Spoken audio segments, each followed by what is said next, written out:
backpoints and riding out Chapel all match. And that takes us to another high-ranked Hokie. Number 10, Sam Latona, coming out at 141 pounds. He takes on the redshirt freshman, Anthony Santaniello. 9-9 on the year, the freshman from Pitt, but an experienced 20-6 record and 9-1 in dual competition for Latona this year. Two-time All-American, ready to roll and ready to add to Virginia Tech's lead, 22-9.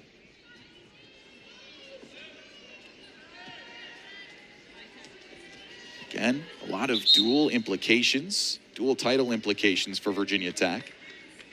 Just a win behind NC State at the top of the ACC standings.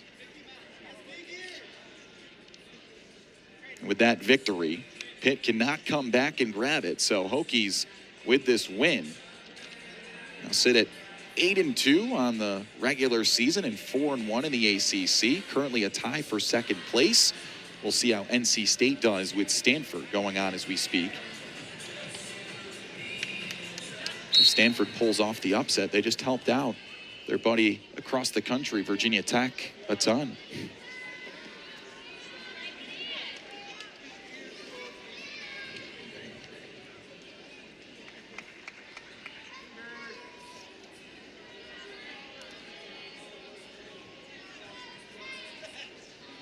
Latona and Santaniello feeling each other out here in the first. Santaniello with some good offensive tries here early with some shrugs. Get the movement of the grad student. You know, once again, another down low. It was a mismatch on paper. It wasn't necessarily, a beautiful slide by Andonian, but Santaniello gets the movement going. Takedown secured for Latona. With Santaniello looking to capitalize off of this position. In that sequence, Latona gets 3.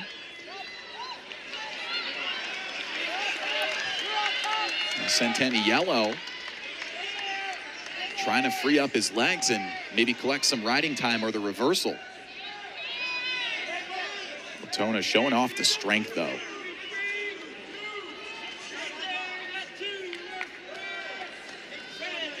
Santaniello able to get that Merkel or Oklahoma in to get on the board. Way to scramble out of that position, but here comes Latona, able to get that leg hook out of it, and there's a reversal off of the reversal. 2-point reversal, Latona. Right to the claw, bumps him forward. Santaniello doing a good job keeping his base there.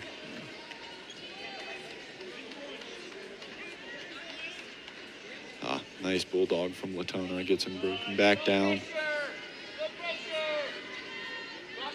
Latona 4-3 versus common opponents to Santaniello. Santaniello just 1-5, and that's a difference of experience if you've ever seen it. Pitt's Santaniello, a redshirt freshman, Latona in his grad year. In a grad year with a sense of vengeance to it. He was ACC champion as a freshman back in 2021, 3-time ACC finalist, ACC Freshman of the Year in his weight class. Went 20-9 last year. He's a 2-time All-American, and he's now looking in his final year of eligibility to take that final step and raise a national championship banner. He leads by 3 through period 1. I mean, that was just a veteran ride there to end the period. You got a guy on bottom who's hungry, trying to get an escape, and it just looked like muscle memory there. 111 career victories. He's one of the best put on a Hokie singlet. Looking to get back on the podium in March this year. 4-time qualifier, and another one of those guys who's bounced between weight classes for Virginia Tech. Starting at 125 and climbing all the way up to 41. In rare chances, is that because there are other younger guys trying to get those weight classes? You'd imagine it's just because of the growth.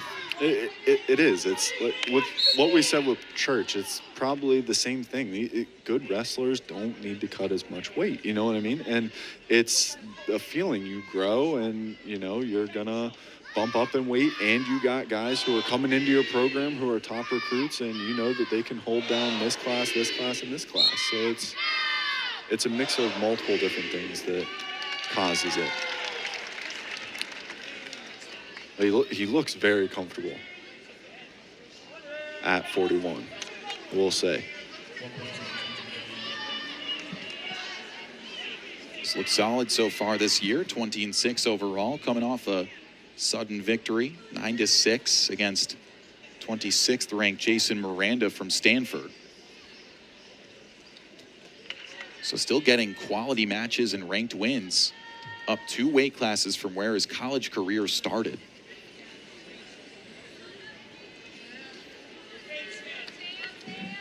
Oftentimes when you see those lightweights move up, they get to, it's a bloodbath down low, like I had brought up earlier with the scrambles and just that style of wrestling at 125, 133.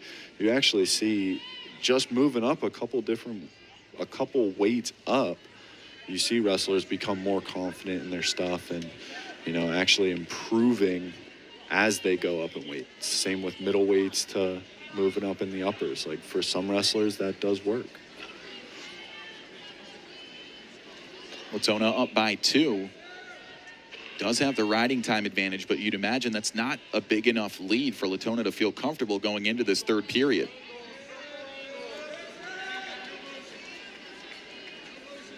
Something Santaniello is scrappy. It's been a good match. He's really found a way to keep himself in this one. Santaniello, another one of those Pitt guys with a deep family history and a deep roster of 141-pounders in the ACC. Looking at that list there, Latona stands on top within the conference. Santaniello, his father was a 3-time New Jersey high school state champ. His brother, Vinny Jr., also a Pitt wrestler. Him and his brother, Vinny, the first brothers in 25 years to simultaneously win New Jersey state titles. How about that? Yeah, that is something. It's a brotherly love. Pitt has a couple sets of brothers, actually. The Marlows are brothers, and assistant coach Luke Pletcher, younger brother Jack Pletcher on the roster. But making history with your brother, that's got to be something special, especially in a wrestling family. Latona leads by 3 after the escape early in this final period. Santaniello trying to put his foot on the accelerator and get back in it. 60 seconds to go. Again, Virginia Tech has clinched this duel, 22-9. The score right now, Hokies just looking for bonus points. Santaniello doing a nice job of what Chappell did with keeping those knees together. But as soon as Latona is able to step through on that bottom leg, it kind of makes that obsolete because he's able to put that pressure back towards his head, straighten that leg out, pop his head out, and get a takedown. Make it 9-3, riding time secured as well. 6-point advantage and 20 seconds to go here in the final period at 141.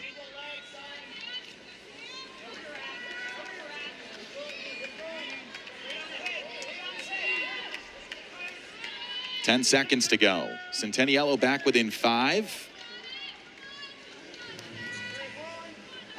And his foot comes off the mat. 2 seconds to go, and Latona will add to Virginia Tech's lead. Already clinching this dual meet. Solid showing by Latona. Nice takedown there at the edge to end the match for Santaniello. Latona smelled blood in the water there for a little bit, but Santaniello able to tough it out and keep away from bonus points. Zeros on the time board, and Latona with a 10-7 victory fought off the late effort from Santaniello. Pitt trying to close in on that deficit. Virginia Tech already clinches the dual meet, and it's just cherries on top when we come back. A national champion will hit the mat here in Blacksburg.